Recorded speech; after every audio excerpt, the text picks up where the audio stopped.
Kak Z mengalami masalah sakit kulit yang kronik sejak lebih 20 tahun. Awal-awal dulu, Kak Z ada ikhtiar dengan rawatan hospital, hampir 5 tahun ulang-alik ke hospital. Alhamdulillah ada perubahan. Tapi selepas 5-6 tahun, penyakit tu datang balik.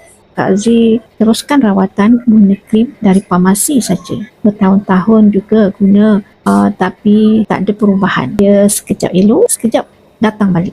Hampir putus asa. Tapi ikhtiar juga cari suplemen. Alhamdulillah pada satu hari Kak Z diperkenalkan dengan jus aloe vera. Minum jus aloe vera. Kak Z makan juga pati dari ikan laut dalam, minyak zaitun dan daripada produk madu beef propolis. So alhamdulillah gabungan suplemen dengan ubat hospital menampakkan satu perubahan. Sekarang kulit Kak Z sudah semakin elok dan Kak Z pun sudah stop ubat hospital. Kak Z teruskan dengan makan produk sunnah sehingga sekarang.